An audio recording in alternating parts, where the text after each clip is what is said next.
함께 기도하시겠습니다.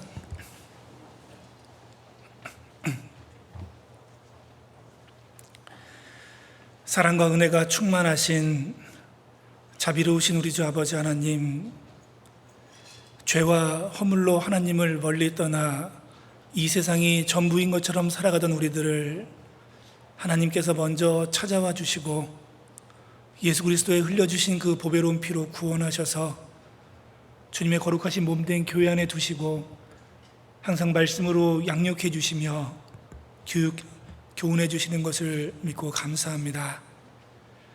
주님의 보혈로 구속함을 받은 대국교회 모든 형제자매님들, 오늘 주의 날 하나님의 말씀을 듣기 위하여 말씀 앞에 나와 있습니다. 이 시간 주 성령께서 두루 역사하시고 각 사람의 마음을 가장 잘 아시는 하나님께서 그 말씀으로 교훈하시고 위로하시고 힘을 더하여 주시기를 간절히 원합니다. 혹 오늘 참석치 못한 형제자매님들이 있다면 몸이 불편해서 오지 못하신 분들 하루속히 건강을 회복할 수 있도록 도와주시고, 여러 가지 마음의 곤란 중에 있는 분들 하나님께서 일일이 기억하여 주시고 위로하여 주시고 힘을 더하여 주셔서 하나님의 말씀 앞에 우리 거룩한 교제 가운데 나을 수 있도록 도와주시고 인도하여 주시옵소서. 앞으로 준비되고 있는 학예 수양에 성령께서 친히 함께하여 주시고 전국의 형제자매님들께서 사랑하는 지인들과 사랑하는 가족들을 전도하기 위해서 준비하고 있는 이 학예 수양회에 하나님께서 더욱 함께하여 주셔서 많은 사람들을 불러주시고 이번 수양회를 통해서도 많은 영혼들이 구원을 받고 하나님께 영광이요 우리에게 큰 기쁨이 될 수 있도록 도와주시옵소서. 우리 대국교회에서도 준비하며 기도하고 있을 텐데 하나님께서 함께하여 주셔서 하나님을 알지 못하고 이뤄져 있는 가족들, 지인들을 많이 불러주시고 참여할 수 있도록 도와주시옵소서. 오늘의 모든 시종을 살아계신 하나님께만 부탁드립니다. 우리를 사랑하시는 예수님의 이름으로 기도합니다. 아멘. 네, 인사드리겠습니다. 안녕하세요. 네, 아까 시작하기 전에 제목이 올라왔는데요. 제목이 아브라함의 조카 룻 이렇게 써 있더라고요. 아브라함의 조카는 롯입니다. 뭔가 전달이 잘못된 것 같아요. 아브라함의 조카 롯입니다. 네, 오늘 말씀 창세기 12장입니다.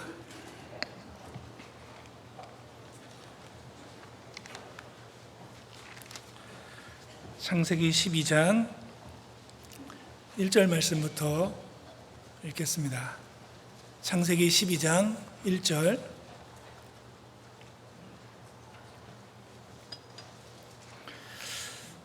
부터 4절까지 제가 읽겠습니다. 여호와께서 아브라함에게 이르시되 너는 너의 본토 친척 아비집을 떠나 내가 내게 지시할 땅으로 가라. 내가 너로 큰 민족을 이루고 내게 복을 주어 내 이름을 창대케 하리니 너는 복의 근원이 될지라. 너를 축복하는 자에게는 내가 복을 내리고 너를 저주하는 자에게는 내가 저주하리니 땅의 모든 족속이 너를 인하여 복을 얻을 것이니라. 이에 아브라함이 여호와의 말씀을 쫓아갔고 롯도 그와 함께 갔으며 아브라함이 하란을 떠날 때에 그 나이 75세였더라. 아브라함이 그 안에 사레와 조카 롯과 하란에서 모은 모든 소유와 얻은 사람들을 이끌고 가나안 땅으로 가려고 떠나서 마침내 가나안 땅에 들어갔더라.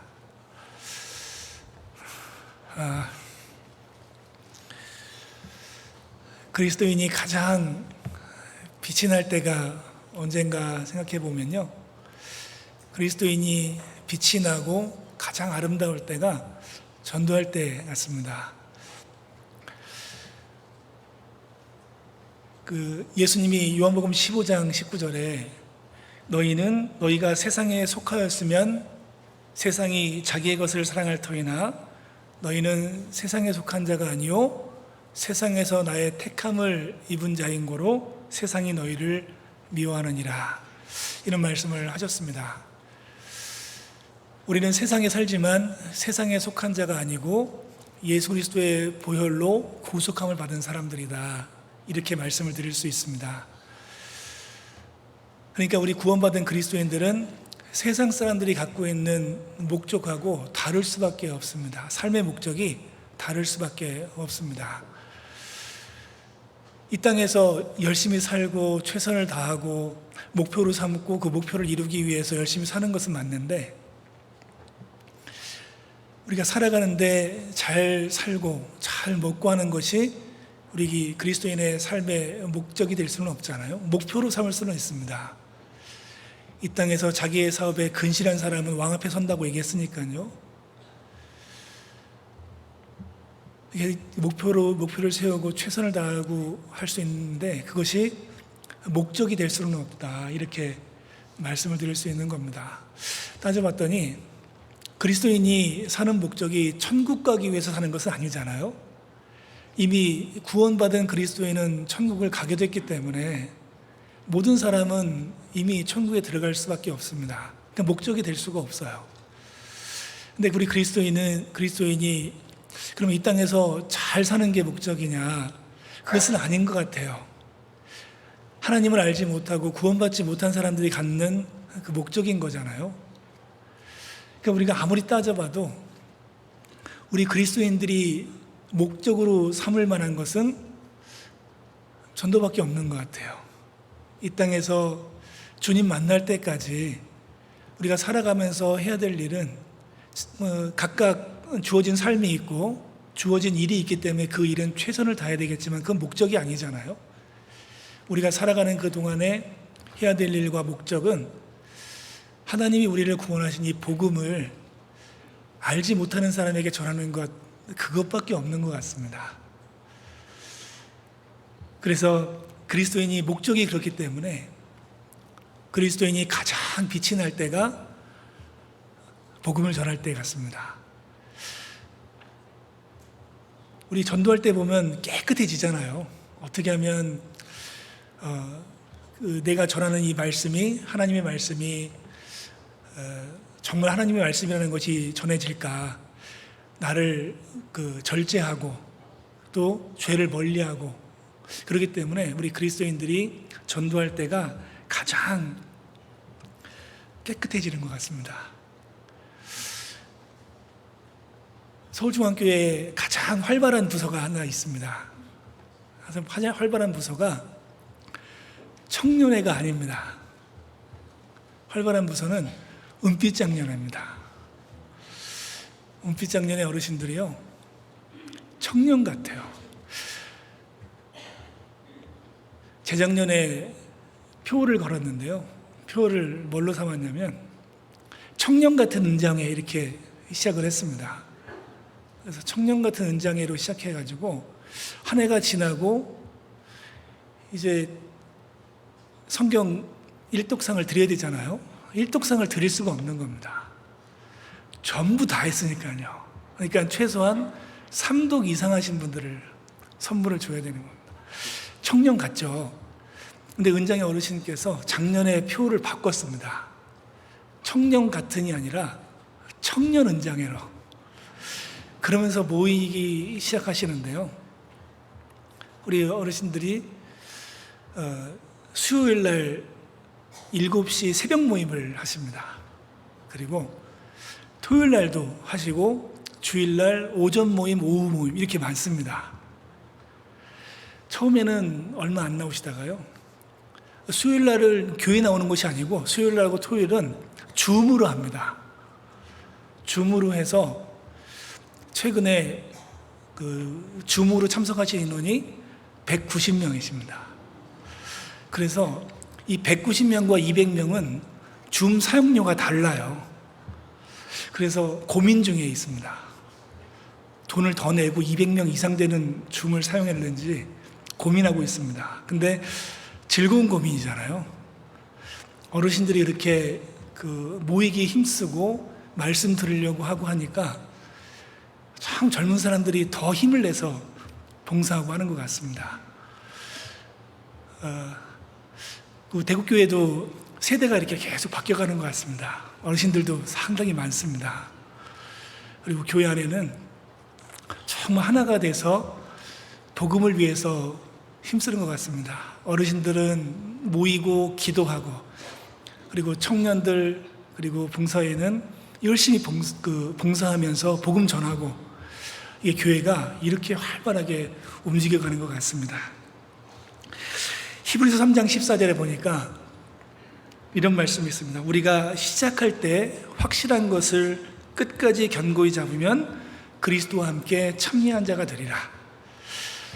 시작할 때 확실한 것을 끝까지 잡으면, 자, 넓은 의미에서는 우리가 처음 구원받았을 때 가졌던 그 믿음을 주님 오시는 날까지 흔들리지 않고 견고히 잡는 것, 그것을 의미할 수도 있는데요. 가까이에는 우리 2025년도 시작할 때 어떤 마음으로 시작하셨습니까? 매년 시작할 때 믿음으로 시작하잖아요. 올해는 이렇게 살겠다. 근데 벌써 그렇게 마음을 먹고 시작한 2025년도가 반이 지나갔습니다. 지금 6월 마지막 주잖아요. 반이 지나갔어요. 믿음을 이렇게 싹 돌아봤으면 좋겠습니다. 항상 12월에 가면 간증이 다 똑같잖아요. 약속한 것처럼 올해는 한 것이 없어서 간증 못하겠다고 말씀하시고, 너무 못 살았다고 그렇게 간증을 하십니다. 12월에 확실한 간증을 하기 위해서, 비록 힘있게 살았지만 달성하지 못한 것들도 있을 수 있잖아요. 그렇지만 최선을 다할 수는 있습니다. 그래서 우리가 확실하게 2025년도에 믿음으로 시작했으니까 2025년 12월에 가서 간증은 진짜 하나님 앞에 부끄럽지 않게 살았다, 이렇게 간증할 수 있으면 참 좋잖아요. 그 믿음을 끝까지 잡아야겠습니다. 사단은 우리 구원을 절대 못 뺏어갑니다. 어떻게 뺏어갑니까? 하나님의 것인데. 우리 구원을 뺏어갈 수는 없지만 구원의 기쁨과 즐거움을 다 뺏어갈 수 있습니다. 온갖 방법을 다 써서 구원의 기쁨을 뺏어갑니다. 때로는 우리가 주일 말씀 듣고 수요 말씀 듣고 봉사할 때 봉사 나가고 기도하고 그리고 모든 교제에 참여하는데 마음이 공고할 때가 있어요. 왜 나는 이렇게 다 참여하는데 마음이 공고하냐고요. 혹시 처음 가졌던 하나님 앞에 진실된 마음이 있었거든요. 처음 사랑을, 하나님 앞에 첫사랑을 가졌을 때 정말 하나님 앞에 진실됐습니다. 그리고 그 첫사랑의 기쁨 때문에 그 어려움을 어려움으로 생각하지 않고 믿음으로 극복할 때도 있었잖아요. 근데 오랜 시간이 지나면서 신앙생활에 익숙해지는 겁니다. 주일날 참석하고 수요일날 참석하고 모든 교제에 다 나가는데 너무 익숙하게 하는데 그 마음속에 하나님께 향한 진실된 마음은 점점 식어지고 있는 건 아닌가, 우리가 돌아봐야 될 것 같습니다. 우리 처음 가졌던 이 첫사랑, 이것은 우리가 회복을 해야 됩니다. 오늘 그런 의미에서 오늘 창세기 12장 말씀을 찾았는데요. 12장은 중요한 말씀이잖아요. 하나님이 이스라엘 역사를 시작하기 위해서 그 민족의 조상이 될 아브라함을 선택한 그 말씀 우리가 잘 알고 있는데, 오늘을 주의 깊게 볼 것은 4절입니다. 이게 다시 읽겠습니다. 자, 12장 1절에 여호와께서 아브라함에게 이르시되 너는 너의 본토 친척 아비집을 떠나 내가 내게 지시할 땅으로 가라. 4절을 보시면 이에 아브라함이 여호와의 말씀을 쫓아갔고 롯도 그와 함께 갔으며 아브라함이 하란을 떠날 때에 그 나이 75세였더라. 4절을 딱 주의 깊게 봤으면 좋겠습니다. 히브리서 11장 8절에 믿음으로 아브라함은 부르심을 받았을 때 장래 기업으로 받을 땅에 나갈새 갈 바를 알지 못하고 나갔으며, 아브라함은 하나님 말씀에 순종해서 나아갔는데 어디로 가는지는 몰랐습니다. 오직 하나님의 말씀을 믿고 나간 겁니다. 12장 4절에는 롯이 그 아브라함과 함께 나갔대요. 뭘 믿고 나갔을까요? 성경은 이 롯이 처음 시작할 때는 믿음으로 시작한 지혜로운 사람이라고 말씀하고 있는 겁니다. 베드로후서 2장 말씀에도 롯을 의인이라고 말씀하셨어요. 우리가 알고 있는 롯이 어떤 사람입니까? 우리가 지금 롯을 설명하라고 그러면 부끄러운 구원받은 사람의 대명사로 설명합니다. 이 롯이 처음에 아브라함을 따랐을 때 믿음으로 시작했는데 왜 지금 와서는 이 후손들에게 부끄러운 구원받은 사람의 대명사가 되었을까? 그 사이에 도대체 무슨 일이 있었을까? 이 말씀을 보면서 교훈을 한번 받고 그리고 우리의 믿음을 조명해보는 그런 시간이 됐으면 좋겠습니다. 롯에 대해서 잠깐 말씀을 드리겠습니다. 롯이 아브라함의 조카라고 얘기했잖아요. 아브라함의 조카라고 하니까 철부지 어린아이처럼 이렇게 생각하는 분이 계신데요. 성경 11장, 12장을 쭉 보면 이 롯의 나이가 아브라함과 동년배입니다. 왜 그렇게 말씀을 드리냐면 찾아볼까요? 여기 11장 27절에 보면 11장 26절에 데라는 70세에 아브라함과 나홀과 하란을 낳았더라 그랬거든요. 아브라함의 아비 데라가 70세에 새 쌍둥이를 낳았다 이 얘기가 아닙니다. 70세에 첫째 아들을 낳았다 그 말씀을 하는데 하나님의 구속의 역사 가운데 이스라엘 역사가 가장 중요하기 때문에 아브라함을 먼저 언급한 겁니다. 아브라함은 첫째 아들이 아니거든요.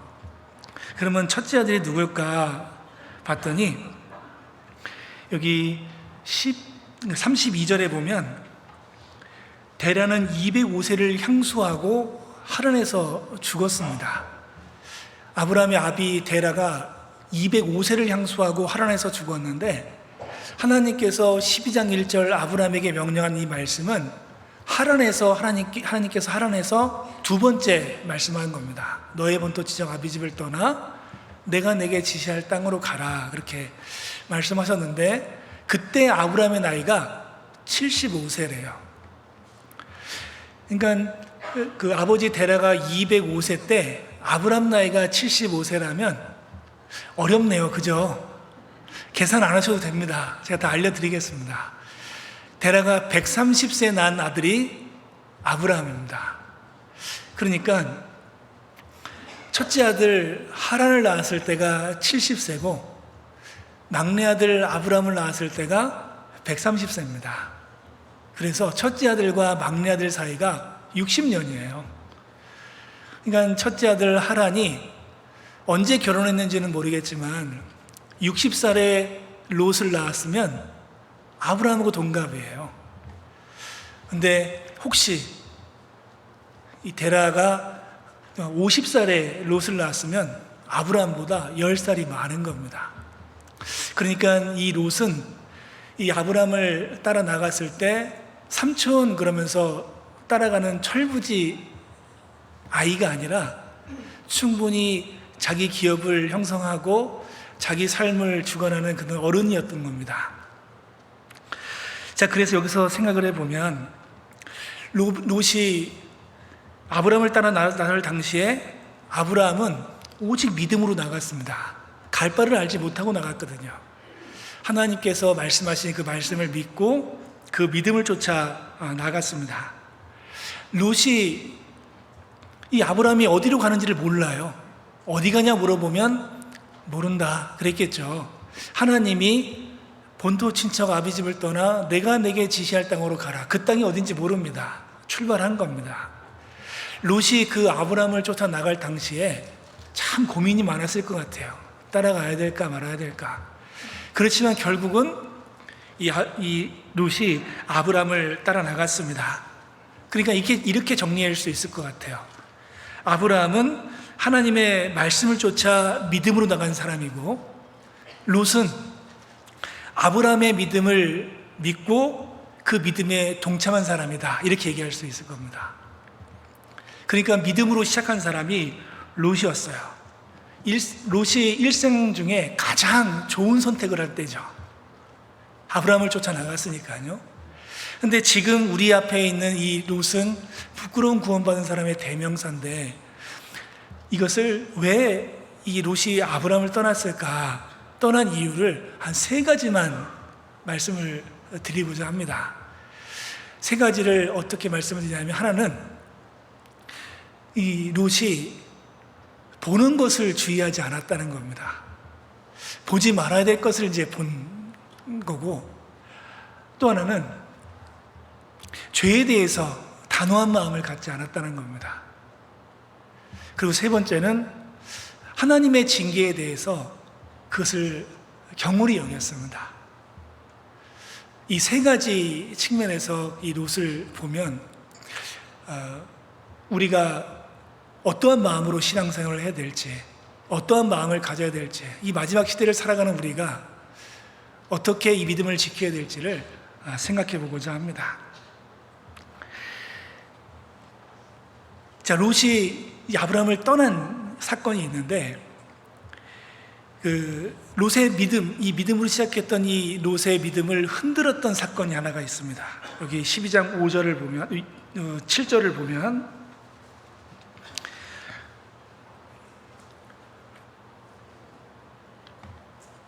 7절을 제가 읽겠습니다. 여호와께서 아브라함에게 나타나 가라사대 내가 이 땅을 내 자손에게 주리라 하신지라. 그가 자기에게 나타나신 여호와를 위하여 그곳에 단을 쌓고 거기서 베델 동편산으로 옮겨 장막을 치니 서는 베델이요 동은 아이라. 그가 그곳에서 여호와를 위하여 단을 쌓고 여호와의 이름을 부르더니.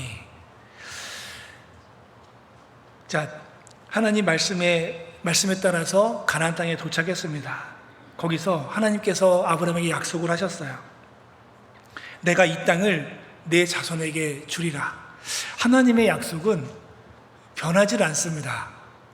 그런데 이 10절에 와서 그 땅에 기근이 있으므로 아브라함이 애굽에 우거하여 그리로 내려갔으니 이는 그 땅에 기근이 심하였더라. 가나안 땅, 하나님께서 주신 그 가나안 땅에 기근이 생긴 겁니다. 기근이 생겨서 어쩔 수 없이 아브라함이 선택을 했어요. 안 되겠다. 잠깐 이 애굽에 가서 잠깐 우거했다 오자. 우거라는 말은 잠깐 머물다가 돌아오겠다는 그런 의미입니다. 그래서 애굽으로 우거하려 하여 그리로 내려갔더라. 그렇게 말씀을 기록하고 있는데, 하나님은 약속을 지키시는 분이거든요. 어쩔 수 없는 일이라고 생각되지만 사실 아브라함이 출발할 때 믿음으로 출발했거든요. 하나님이 주신 이 약속의 땅, 믿음으로 출발했기 때문에 하나님이 주신 그 땅을 등지는 것은 아니죠. 사람이 할 일은 하나님의 약속을 믿고 기다리는 겁니다. 우리가 때로는 우리가 믿음을 갖고 있잖아요. 물어보면 확신을 한다고 얘기할 수 있습니다. 확신한다고. 내 믿음은 흔들리지 않는다고. 다 얘기할 수 있는데, 이 믿음이 증명되어야 될 그 상황이 벌어지면, 나는 확실하게 믿고 있는데 그 믿음이 증명되어야 될 그 상황이 벌어지면 그 믿음이 온전하게 지켜져야 되는데 안 지켜지는 경우가 많다는 겁니다. 예를 한번 들어보겠습니다. 어떤 사람이 계곡에 외줄을 걸어놓고 외줄타기를 하는 겁니다. 사람들이 처음에는 놀랐어요. 저 사람이 왜 저러고 있어? 이렇게 놀랐는데 그 사람이 외줄타기를 쫙 건너갑니다. 너무 잘 건너가요. 그러니까 환호성을 치는 겁니다. 외줄타기를 하니까요. 그 다음 날도 여전히 이 외줄타기를 합니다. 그건 너무 잘해요. 몇 날을 그렇게 한 번도 실수함이 없이 외줄타기를 하니까 사람들은 다 얘기합니다. 저 사람은 절대 안 떨어진다고. 그래서 이 외줄타기 하는 사람들이 자기를 구경하는 사람들에게 물어봐요. 오늘도 내가 건너갈 걸 믿냐고. 모두가 다 한 목소리로 얘기합니다. 우리는 믿는다고. 정말 믿냐고. 정말 믿는다고. 그러면 오늘은 한 명만 얻고 건너가겠다고. 한 명 지원자 한 명 받겠다고 그러니까 한 명도 안 나갑니다. 왜 안 나갑니까? 떨어질 것 같거든요. 안 떨어진다고 굳게 믿었지만 그게 내가 해야 될 일이 될 때는 못 믿겠는 겁니다. 우리의 믿음이 그런 거 아닌가? 우리 믿음과 신뢰의 차이가 그래요. 믿음은 누구나 가질 수 있는데 하나님을 신뢰하고 하나님의 말씀을 믿고 한 발을 뛰는, 한 발을 앞서가는 그것은 또 다른 문제입니다. 이스라엘 백성이 출애굽해서 광야 40년을 지나고 요단강 앞에 섰을 때 하나님이 여호수아에게 얘기합니다. 너희 언약궤에 맨 제사장이 요단강 앞에 서거든 그리고 들어서라 하라, 그렇게 말씀하셨거든요. 그래서 이 제사장들이 요단강 앞에 섰습니다. 여호수아는 하나님의 말씀을 그대로 했어요. 들어서라. 다른 거 얘기 안 했습니다. 들어서라.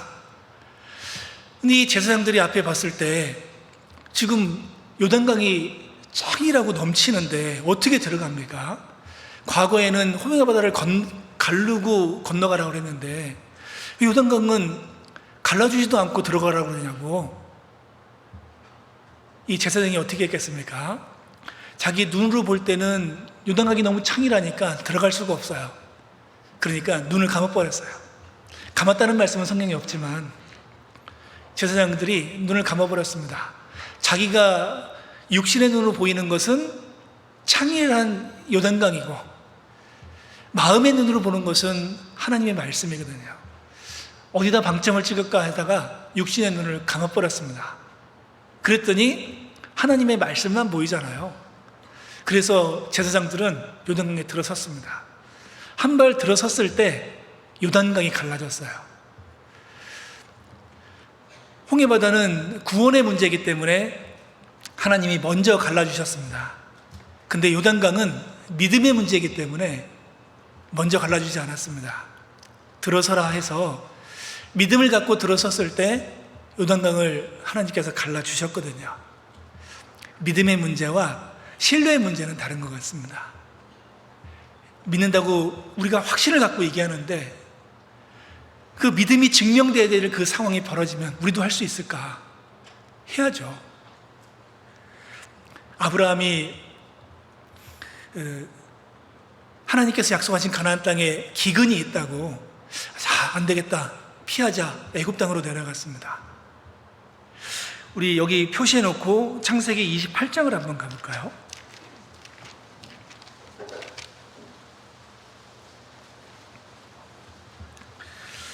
창세기 28장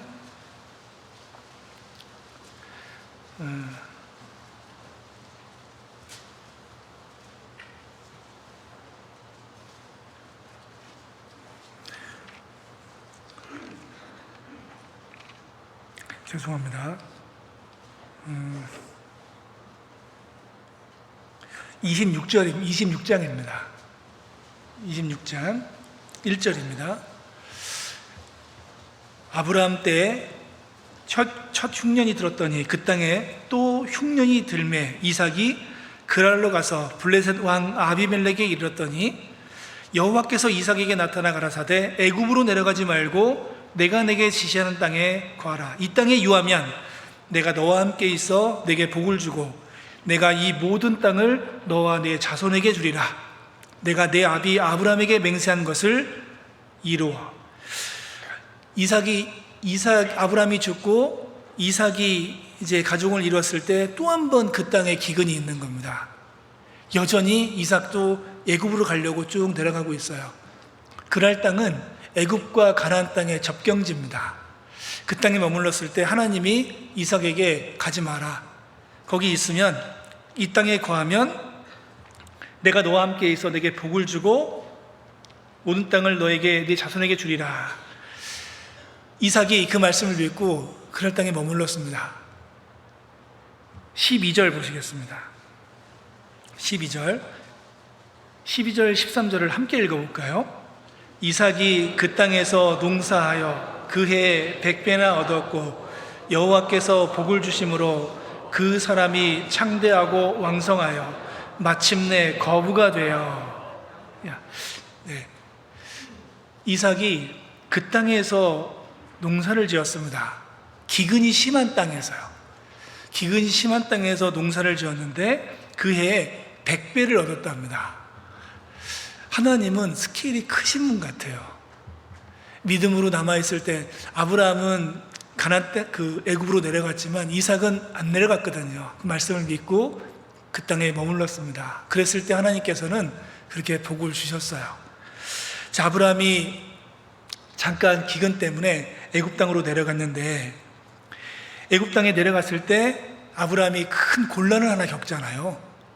자기 아내를 누이라고 속여서 이 바로 왕에게 뺏길 뻔한 일이 있고, 그리고 더 큰 문제는 롯이 그 애굽의 화려한 신문물을 보게 된 겁니다. 너무 화려한 것을 봤습니다. 그러면 마음에 두지 말아야 되는데 롯은 그 화려한 문명을 보면서 마음이 흔들렸던 겁니다. 미혹이 됐어요. 근데 마음이 미혹이 됐는데 이제 아브라함이 다시 가나안 땅 돌아올 때 많은 거부가 돼서 이렇게 돌아왔거든요. 마음이 미혹됐지만 문제가 되지는 않았습니다. 아브라함과 같이 이제 왔으니까요. 그런데 마음이 흔들렸을 때 육신의 눈이 바뀌어 버렸어요. 처음에는 문제가 안 됐는데 계속 이제 시간이 지나면 지날수록 부작용이 생기는 겁니다. 그전에는 아브라함과 함께 있을 때 전혀 문제 없었던 것들이 계속 문제가 생기는 거예요. 거슬려지고 불평이 생기고 마음이 미혹되니까 눈이 바뀌어 버렸어요. 급기야 이제 아브라함과 떠날 일을 계획을 하는 거죠. 사단이 우리 마음이 흔들리고 눈이 바뀔 때 사단은 절대 그 틈을 놓치질 않습니다. 그래서 사단이 이 롯과 아브라함이 딱 갈라질 기회를 딱 만들어요. 여기 13장 1절을 보시겠습니다.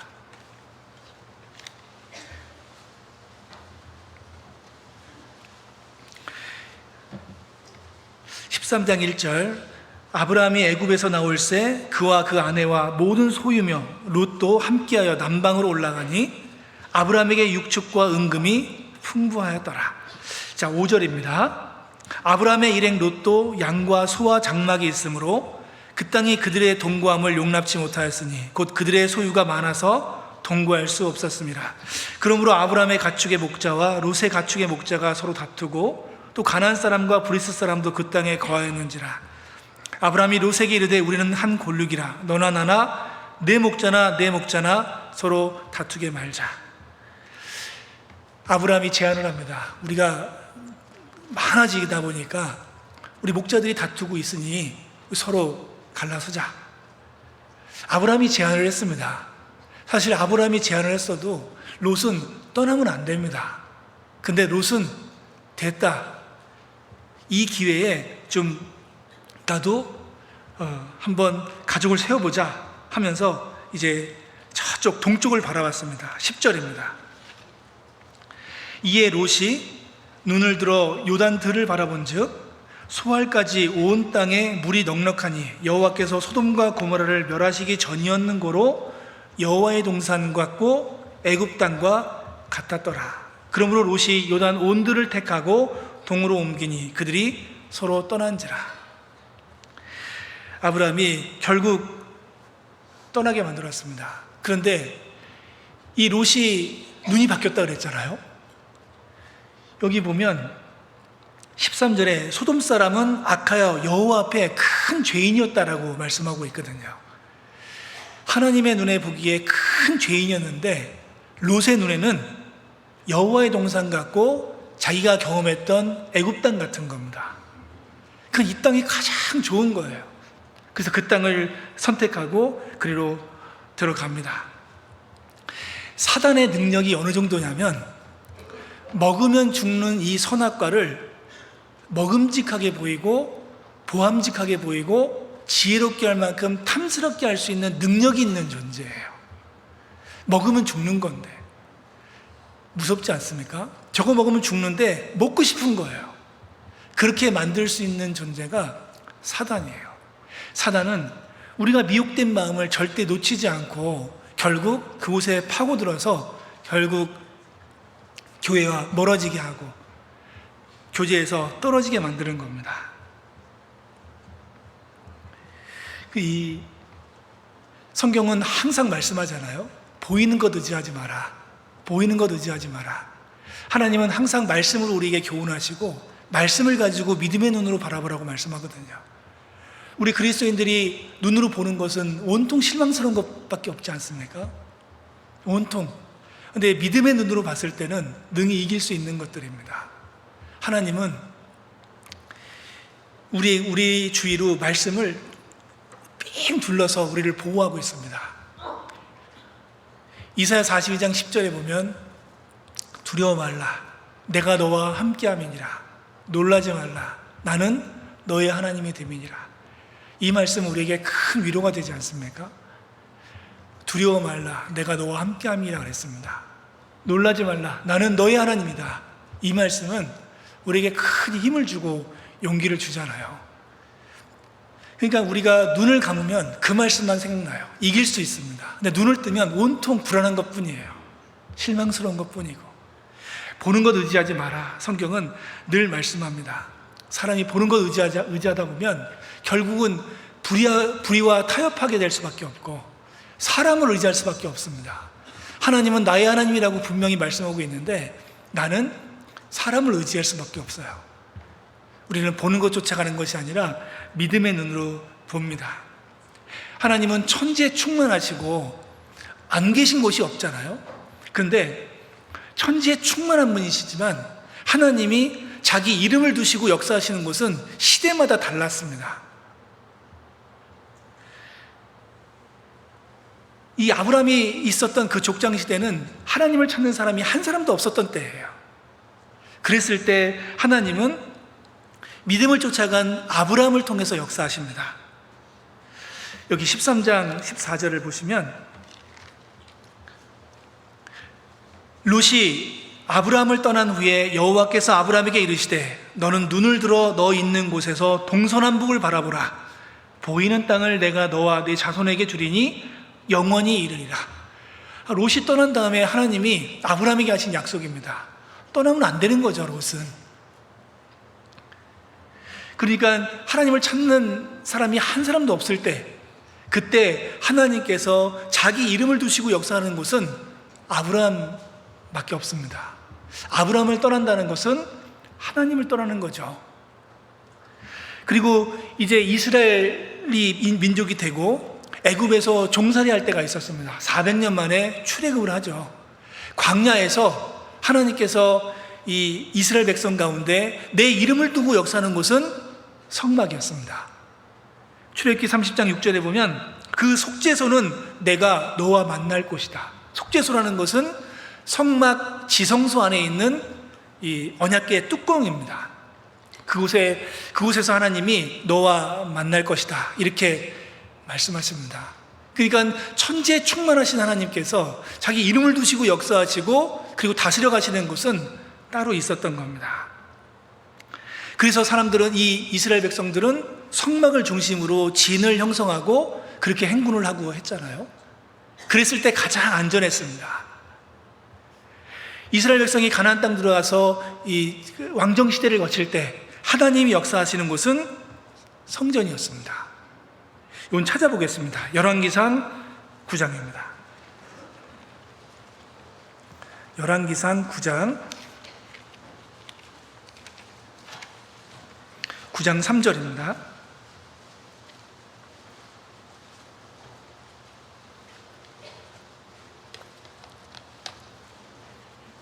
장 3절 저에게 이르시되 내가 내 앞에서 기도하며 간구함을 내가 들었은즉 내가 너의 건축한 이 전을 거룩하게 구별하여 나의 이름을 영영히 그곳에 두며 나의 눈과 나의 마음이 항상 거기 있으리니. 하나님께서 자기 이름을 두시고 역사하시는 곳은 성전이었습니다. 그럼 은혜 시대에는요, 우리가 지금 살고 있는 이 시대가 은혜 시대인데 이 은혜 시대에 역사하시는 곳은 영원부터 만물을 창조하신 하나님 속에 감추었던 비밀의 경륜이 어떠한 것을 드러내려 하심이라. 이는 이제 교회로 말미암아 하늘에서 정사와 권세들에게 하나님의 각종 지혜를 알게 하셨으니, 이 은혜 시대에는 하나님의 창세전부터 가졌던 비밀의 경륜을 드러내는 교회 가운데서 역사하시는 겁니다. 교회가 이 교회당 얘기하는 것이 아니잖아요. 구원받은 그리스도인들의 무리입니다. 두세 사람이 내 이름으로 모이는 곳에는 내가 함께 있으리라. 두세 사람이 주님의 이름으로 모이는 곳에 주님이 역사하시기 때문에 그곳은 성전이 되는 겁니다. 그래서 주님께서 이름을 두시고 역사하시는 곳은, 이 은혜 시대에 역사하는 곳은 교회입니다. 그래서 이 은혜 시대에 우리 그리스도인들이 교회를 떠난다는 것은 롯이 아브라함을 떠나서 소돔 땅으로 들어가는 것과 같은 거죠. 교회 안에서 계속 같은 사람과 교제하고 같은 말씀을 듣고 항상 같은 모양으로 교제하는 그 모습을 통해서 지루하다. 우리는 늘 같은 모습으로 같은 것을 먹음으로 인해서 성장하는 겁니다. 늘 아침, 점심, 저녁 똑같은 밥을 먹고 있지만 그것이 우리에게 영양분이 되고 우리가 성장해 가는 것처럼 늘 동일한 말씀과 동일한 교제를 통해서 우리의 믿음이 성장되고 있음을 가르쳐주고 있는 겁니다. 우리는 무리를 떠나서는 안 됩니다. 그래서 여기 첫 번째 롯이 아브라함을 떠난 이유가,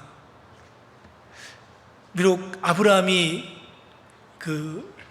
실수로 인해서 애굽으로 내려갔지만 롯이 보지 말아야 될 것들을 본 겁니다. 그래서 마음이 미혹됨으로 인해서 눈이 바뀐 것이 처음에는 문제가 되지 않았지만 계속 교회 안에 있으면서 아브라함과 함께 있으면서 불평이 생기고 결국은 떠나는 그런 일이 있었던 겁니다. 그리스도인은 무엇을 보는 것을 주의하고, 그리고 항상 말씀 안에서 믿음의 눈으로 봐야 될 것을 먼저 배울 수 있습니다. 두 번째, 이 롯이 아브라함을 떠난 이유는, 두 번째는 롯이 죄에 대해서는 너무 우유부단했습니다. 베드로후서 2장을 찾아보겠습니다. 베드로후서 2장 6절입니다.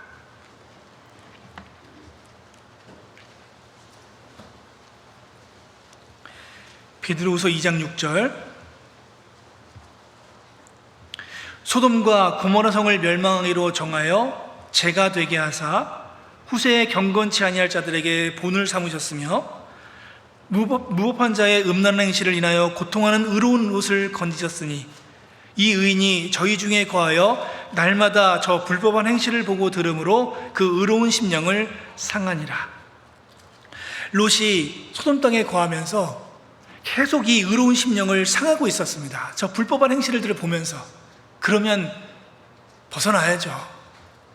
그럼에도 불구하고 계속 그곳에 빠져나올 생각을 하지 않고 있는 겁니다.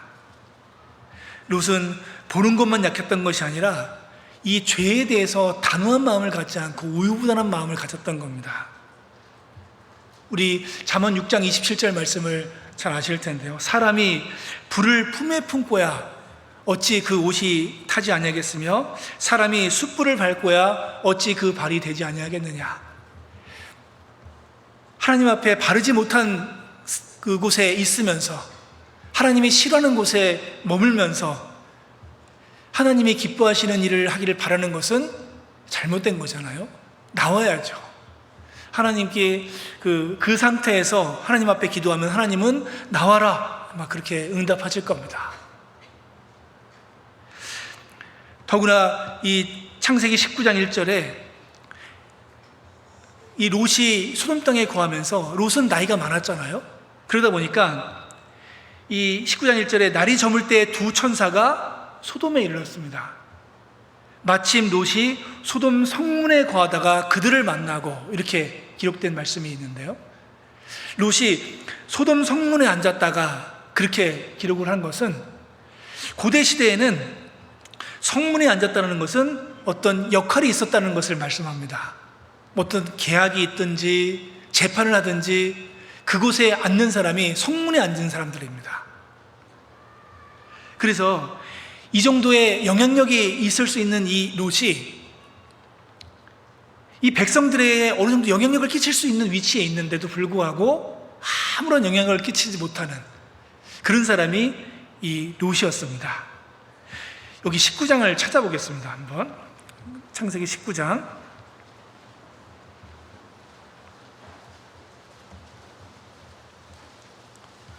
19장 4절에 보면 4절에 그들의 눕기 전에 그 성 사람 곧 소돔 백성들이 물론 노소하고 사방에서 다 모여 그 집을 에워싸고 롯을 부르고 그에게 이르되 이 저녁에 내게 온 사람이 어디 있느냐 이끌어내라 우리가 그들을 상관하리라.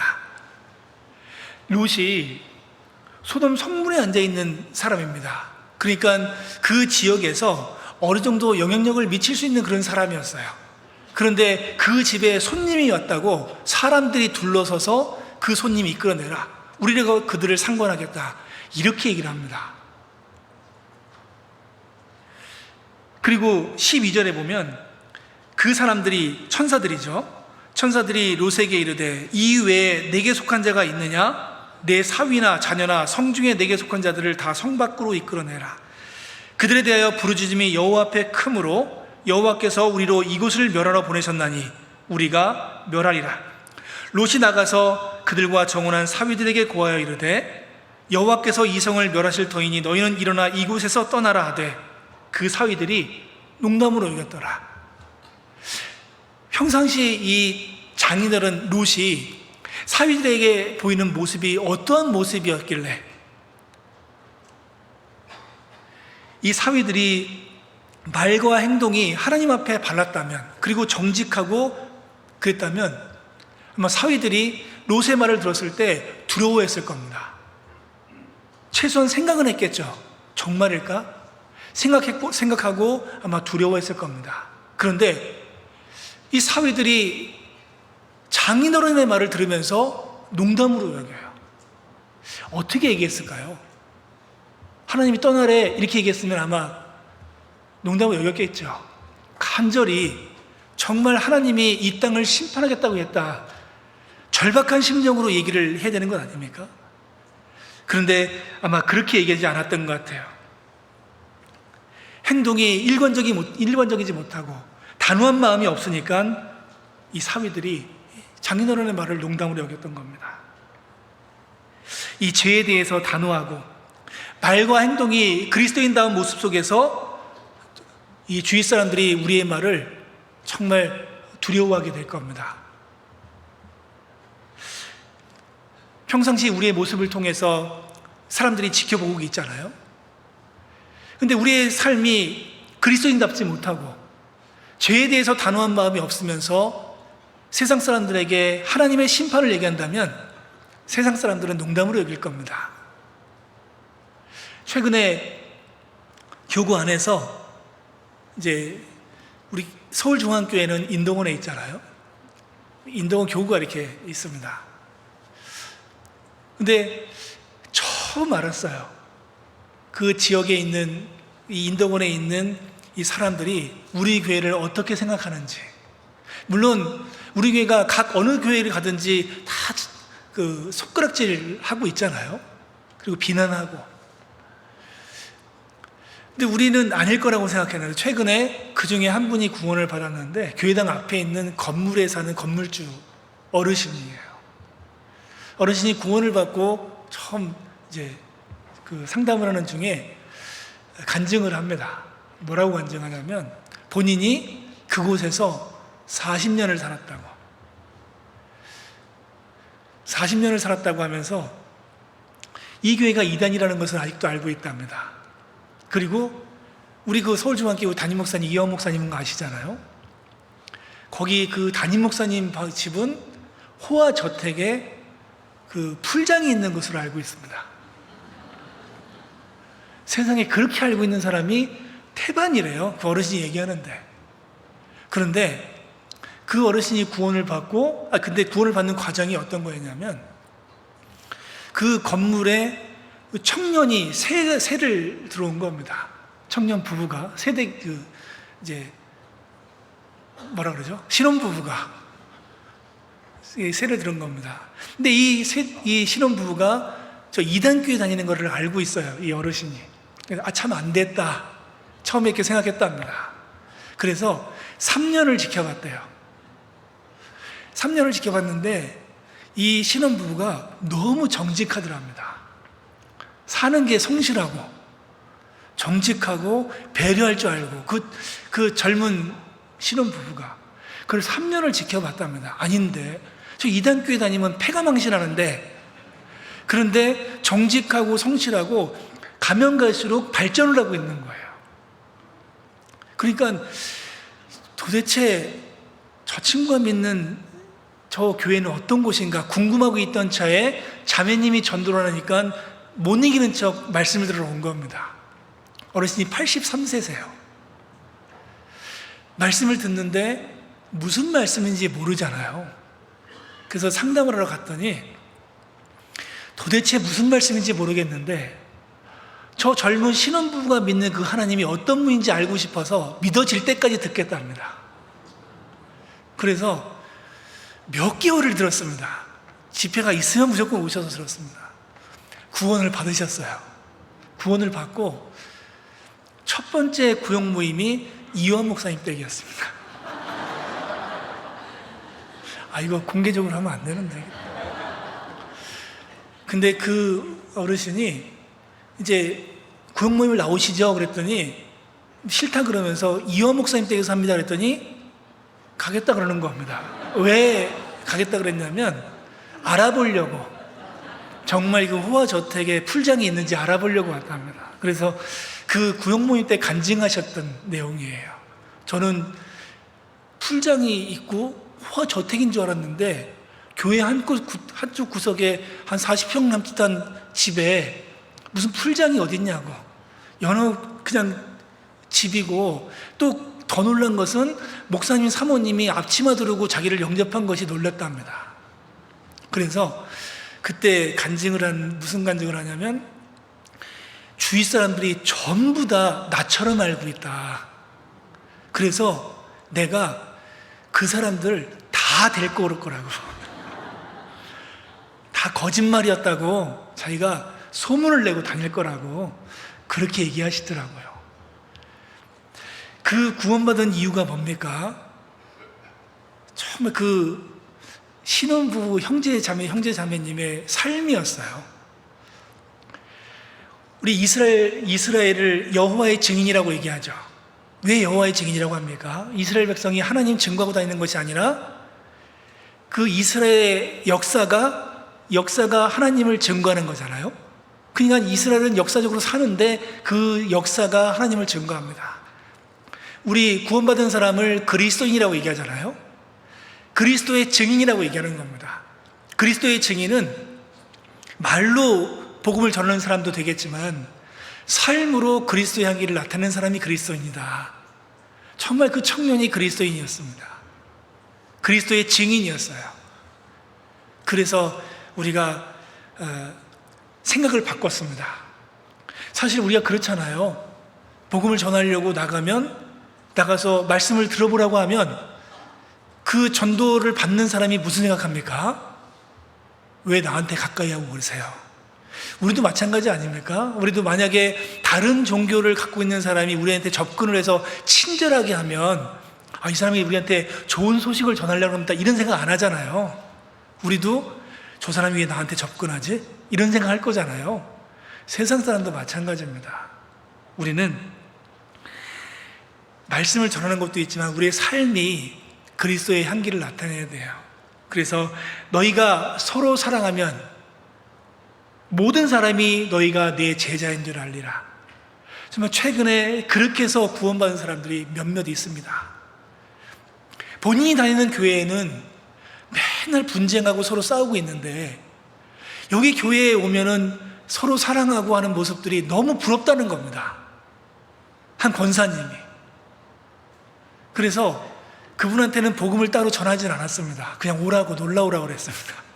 그래서 맨날 오십니다. 결국은 이번에 춘계 수양회를 갔다 왔어요.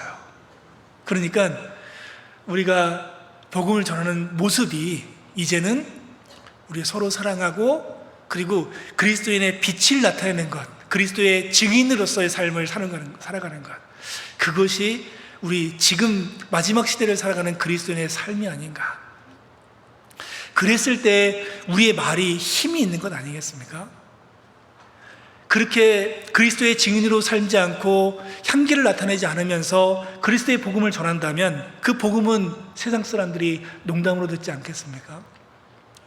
우리가 전하는 이 말씀이 농담이 되지 않게 하기 위해서 우리의 모든 삶이 그리스도인 나와야 된다. 그렇게 말씀드릴 수 있습니다. 그래서 소망에 관한 이유를 묻는 자에게는 대답할 것을 항상 예비하되 온유와 두려움으로 하고 라고 말씀하시잖아요. 우리가 서로 사랑하고 서로 협력하고 복음을 전할 때 사람들은 우리의 소망을 바라볼 거예요. 그랬을 때 전도가 시작될 겁니다. 어쨌든 우리 롯이 죄에 대한 단호한 마음을 갖지 않고 우유부단한 마음을 가졌을 때 그 사위들이 농담으로 여겼던 것처럼 우리도 그 삶 속에서 정말 죄에 대한 단호한 마음을 가져야 되겠습니다. 자, 세 번째는 징계에 대해서 경홀히 여겼다고 말씀드렸잖아요. 창세기 14장을 한번 보겠습니다. 창세기 14장 1절입니다.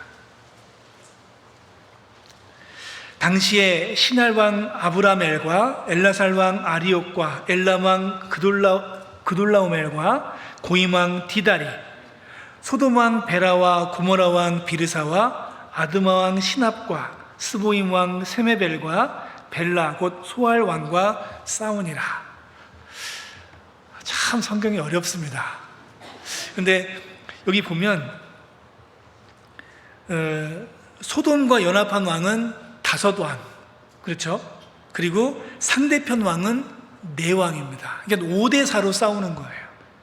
근데 이 소돔이 소돔 왕과 연합한 이 왕들이 져요. 계속 밀립니다. 5대4로 싸우는데 지고 있어요. 이유가 뭐겠습니까? 하나님께서 소돔을 심판하기 위함이었어요. 그 속에 이제 롯이 있는데 결국은 이 일을 통해서 소돔 사람이 싹 잡혀갔어요. 롯도 잡혀갔죠. 이 소식을 이제 아브라함이 듣습니다. 아브라함이 듣고 아브라함이 가족에서 길리온 군사 318명을 데리고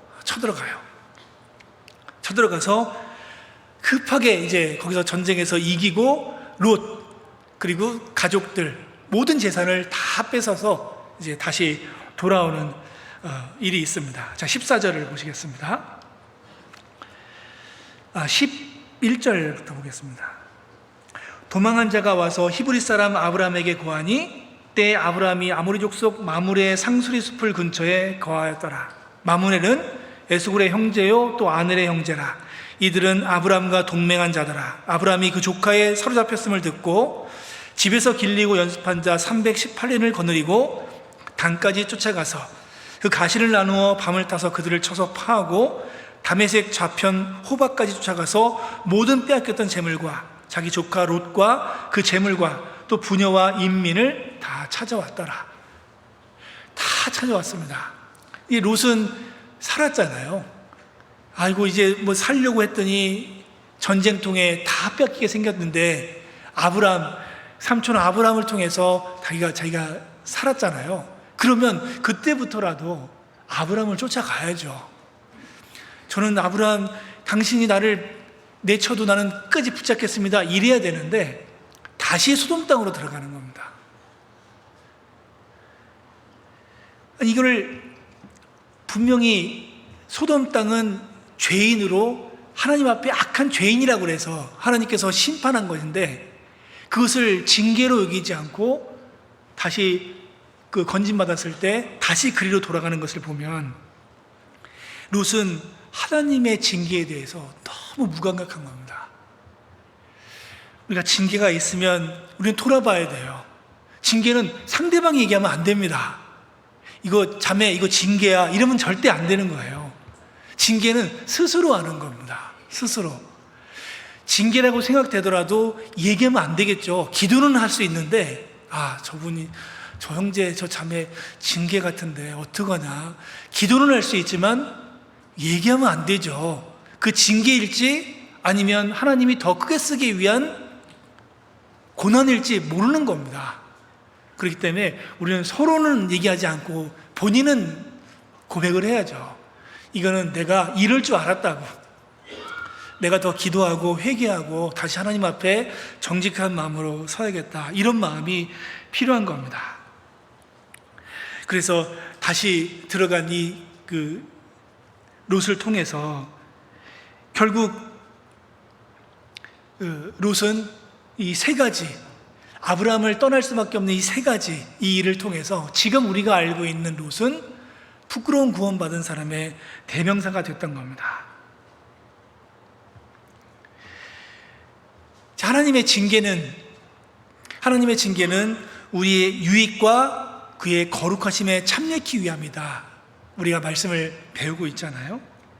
그래서 우리가 잘못에 대해서 돌이킬 수 있는 기회, 징계가 됐든 뭐가 됐든 간에 돌이킬 수 있는 기회가 주어졌을 때 돌이켜야 되는 거죠. 그렇지 않으면 결국 이 롯과 같이 이제 부끄러운 구원받은 사람의 대명사가 될 수 있는 겁니다. 소돔 땅이 결국 이제 하나님이 심판을 해서 소돔 땅이 불과 유황으로 완전히 재가 되어 버렸잖아요. 그때까지 롯은 거기 있었습니다. 간신히 자기 두 딸과 아내만 딱 데리고 이제 나왔죠. 아내는 다시 소돔 땅을 바라보고 소금기둥이 돼버리고,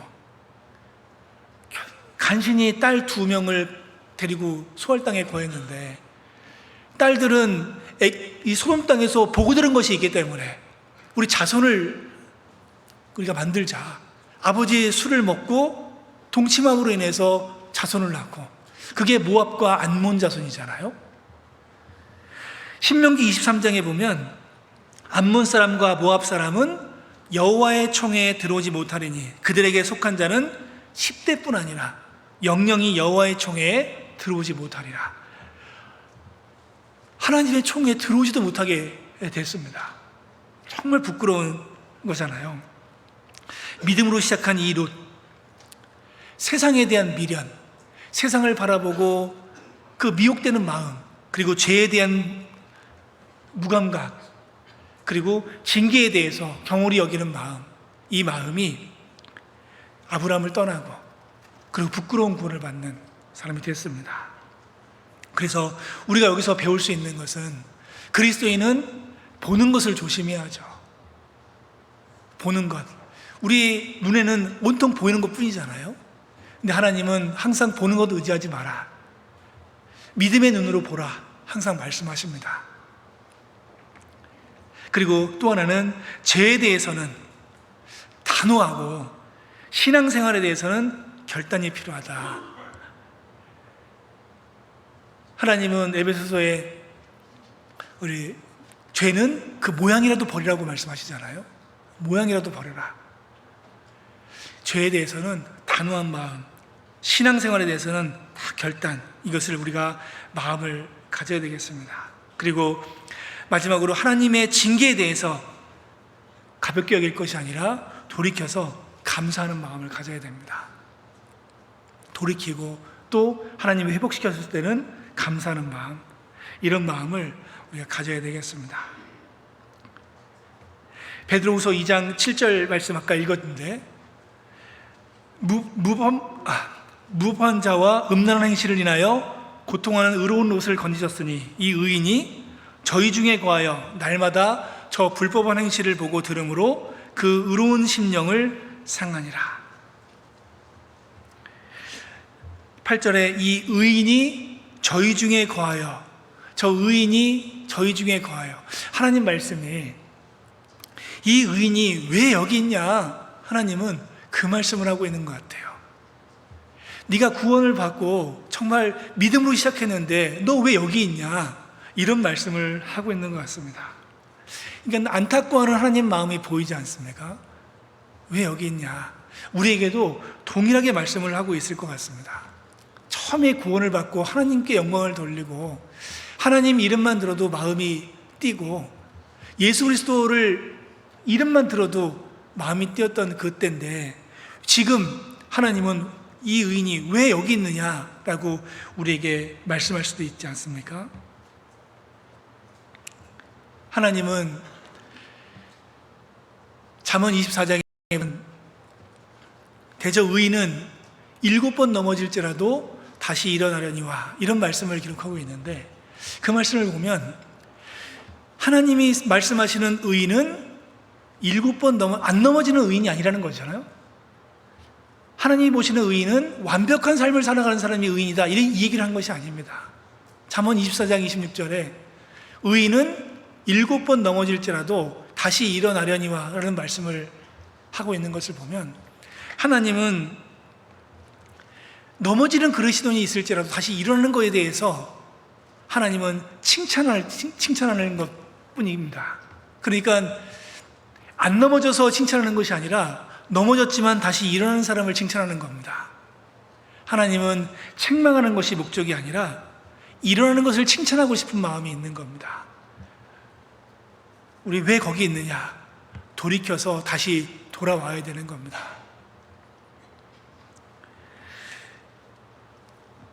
서두에 말씀드렸듯이 우리 연초에 가졌던 그 마음들이 다 있을 겁니다. 올해는 작년과 좀 다른 삶을 살았으면 좋겠다. 작년과 더 하나님 앞에 가까운, 하나님을 기쁘시게 하는 그런 삶을 살았으면 좋겠다. 이런 다짐을 하고 한 해를 시작하셨을 텐데요. 히브리서 아까 3장 14절에 우리가 시작할 때 확실한 것을 끝까지 잡으면, 견고히 잡으면 그리스도와 함께 참여한 자가 되리라. 아까 말씀을 드렸는데, 우리는 성경에서 말씀하시는 마지막 시대를 살아가고 있는 사람들입니다. 이게 성경을 해석해서 마지막 시대가 아니라 세상이 되어지는 것들을 보면 해석할 필요 없이 마지막 시대 같아요.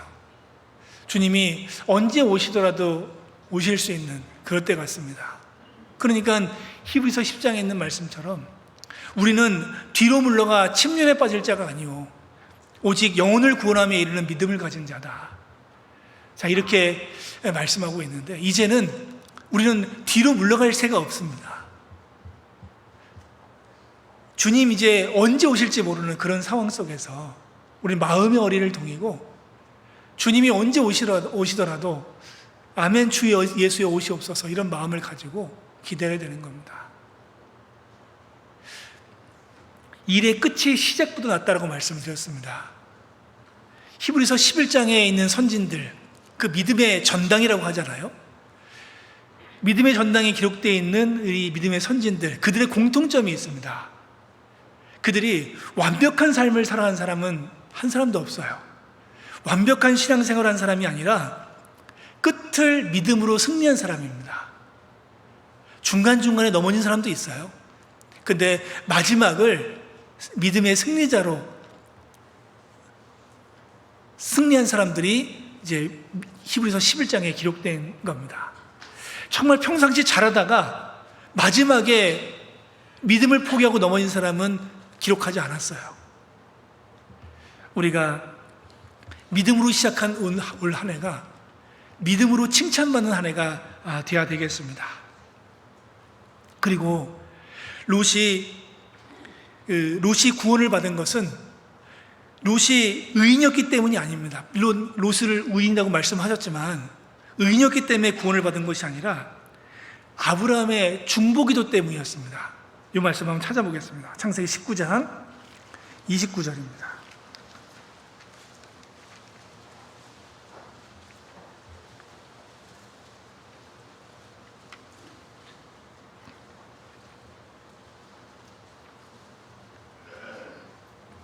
(19장 29절) 하나님이 들의 성들을 멸하실 때 곧 롯에 거하는 성을 엎으실 때에 아브라함을 생각하사 롯을 그 엎으시는 중에서 내어 보내셨더라. 아브라함이 하나님께 기도했잖아요. 간절히 기도했습니다. 그 간절히 기도하는 모습이 이 소돔 땅에 의인 50명이 있어도 멸하시겠습니까? 우리는 50명이 있으면 멸하지 않겠다. 40명은요, 계속해서 10명이 있어도 멸하시겠습니까? 의인 10명이 있어도 멸하지 않겠다. 하나님이 약속하셨어요. 그러니까는 그 간절한 기도 때문에 하나님은 이 롯을 구원하신 겁니다. 우리가 지금 이렇게 그 믿음을 가지고 말씀을 듣고 신앙생활하고 있는 것이 아마 우리의 믿음도 있겠지만 우리가 견고한 믿음을 갖고 있었던 것은 누군가가 우리를 위해서 기도하기 때문이다. 이렇게 생각을 하셔야 됩니다. 누군가는 나를 위해서 기도하고 있고 특히 주님은 우리를 위해서 기도하고 계시겠죠. 우리를 이 어려운 통에 우리를 기도하고 있고 온전한 신앙생활을 할 수 있도록 우리를 위해서 누군가는 기도하고 있을 겁니다. 그래서 우리가 끝까지 올해도 마찬가지지만 주님 오실 때까지 믿음이 흔들리지 않고 끝까지 견고하게 나아가야 되겠습니다. 이제 다음 달이면 이제 하계수양회가 시작됩니다. 참 하계수양회가 시작되는 그 시점이 참 적절하다고 생각했습니다. 왜 적절하다고 생각했느냐면 우리가 1월부터 쭉 달려오는데 너무 피곤해요. 이런 생각을 해봤습니다. 마라톤 선수가 42.19km를 달리거든요. 42.19km를 달리는데 중간 지점 가서는 이 런닝하이라는 것을 경험하게 된답니다. 이 런닝하이가 어떤 뜻이냐면 뛰다 보면 숨이 꿀딱꿀딱 넘어갈 때가 있대요. 더 이상 뛰었다간 죽겠다 이럴 때가 있답니다. 그런데 훈련이 된 사람은 이게 그 마라톤 선수로서 훈련이 된 사람은 이 런닝하이를 딱 경험했을 때 그 다음에 있을 희열을 잊지를 못한답니다. 그런데 훈련이 안 돼 있는 사람은 난 죽는다. 그래서 뛰는 것을 포기한답니다. 그러니까 이 런닝하이를 경험한 사람은 그 희열을 잊지를 못하기 때문에 계속 뛰는 거예요. 그래서 그것을 경험하면 그 다음부터 뛰는 것은 자기 힘으로 뛰는 것이 아니라 누군가의 힘을 가지고 뛴답니다. 이것을 왜 이런 말씀을 드리냐면 이 하계수양회가 7, 8월에 있는 것이 적절해요. 왜냐하면 전반기에 정말 힘있게 달려왔거든요. 6월 정도 되면 진이 빠질 정도로 봉사도 하고 전도 집회도 하고 힘들 대로 힘들 상태에 거의 그러기 상태가 됐을 때 이제 하계수양회를 하게 되는 겁니다. 웬만히 기도해서 되겠습니까? 정말 이번 하계수양회는 아마 대국교회는 4차로 알고 있습니다. 정말 믿음이 필요한 하계수양회 4차입니다. 청년 때 어떤 형제님이 새롭게 직장을 들어갔거든요. 새롭게 직장을 들어갔으니까 그 해에 휴가를 내는 것이 좀 부담스러울 거잖아요.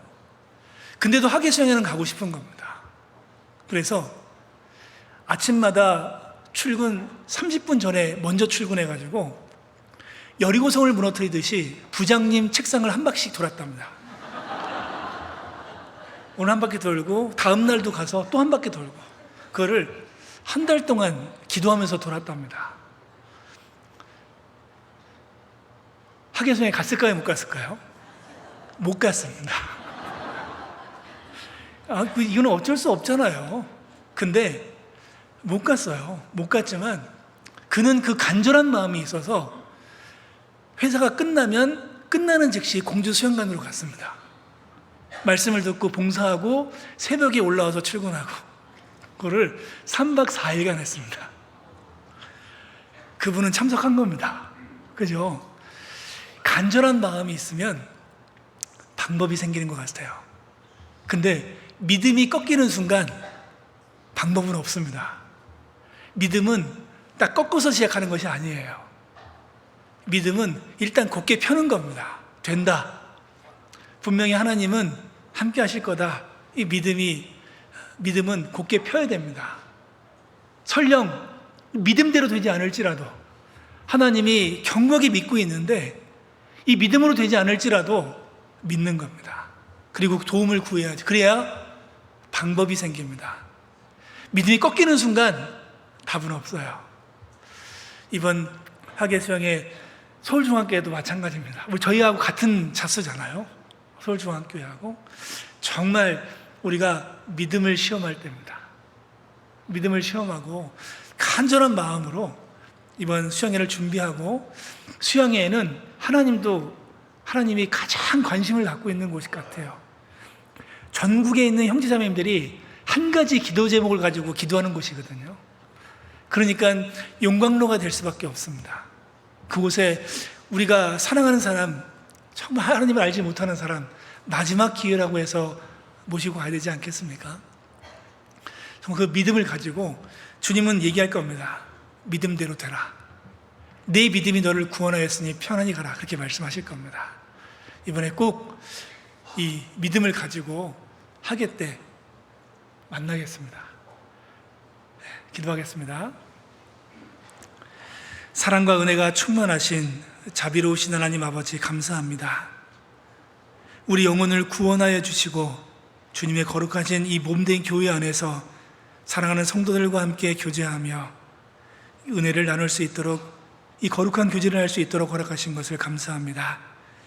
오늘 말씀을 마음에 새기고 마지막 시대를 살아가는 그리스도인으로서 어떠한 마음을 가지고 살아가야 되는지를 마음을 깊이 생각하고 믿음으로 행할 수 있도록 도와주시옵소서. 준비되고 있는 그 학예 수양회에 마음을 더 향할 수 있게 도와주시고, 많은 영혼들이 참여하여서 하나님께 큰 영광이 되며 우리에게 기쁨이 될 수 있도록 도와주시옵소서. 이 시간 이후의 모든 것들 살아계신 하나님께 부탁드리며 예수님의 이름으로 기도합니다. 아멘.